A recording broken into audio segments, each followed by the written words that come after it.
रात के ठीक 12:07 पर थे। स्टेशन सुनसान था, ना चाय की आवाज़ ना किसी की परछाई, बस दूर से आती हुई सीटी। आज की आखिरी ट्रेन। राहुल को घर पहुंचना था। टिकट काउंटर बंद, प्लेटफॉर्म पर सन्नाटा। तभी ट्रेन आकर रुकी। डिब्बे पुराने, खिड़कियां धुंधली और भीतर अजीब सी ठंडक। राहुल चढ़ा। डिब्बे में एक भी यात्री नहीं, सिर्फ कोने में बैठा काला कोट पहने एक बूढ़ा। ट्रेन चली।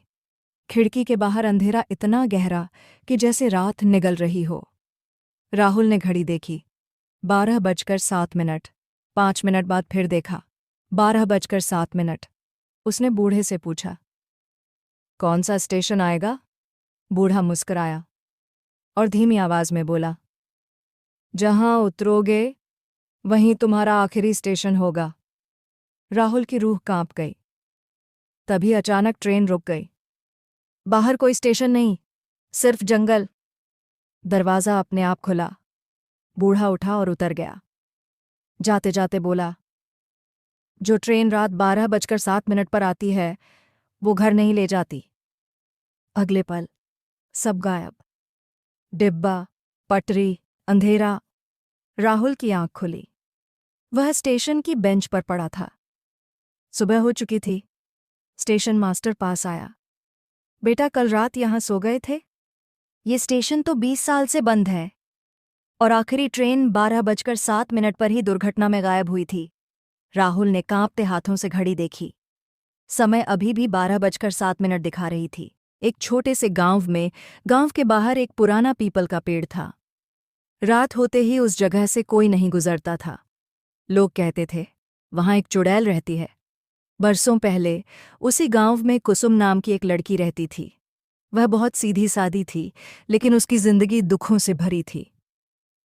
एक रात उसके साथ बहुत बड़ा अन्याय हुआ और उसी पीपल के पेड़ के पास उसकी मौत हो गई।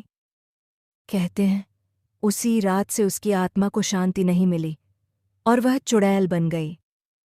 जो भी आदमी रात में उस रास्ते से गुजरता, उसे दूर से किसी औरत के रोने की आवाज आती। सफ़ेद साड़ी, खुले बाल और उल्टे पैर। अगर किसी ने पीछे मुड़कर देख लिया तो फिर वह कभी वापस नहीं आया। एक दिन गांव का रमेश उस रास्ते से रात में लौट रहा था। अचानक उसे किसी के हंसने की आवाज़ सुनाई दी। उसने जैसे ही पीछे देखा, पीपल के पेड़ पर बैठी थी वही चुड़ैल, लाल आंखों से उसे घूरती हुई। रमेश डर के मारे भागा और पूरी रात हनुमान चालीसा पढ़ता रहा। सुबह होते ही वह बेहोश मिला, लेकिन जिंदा था।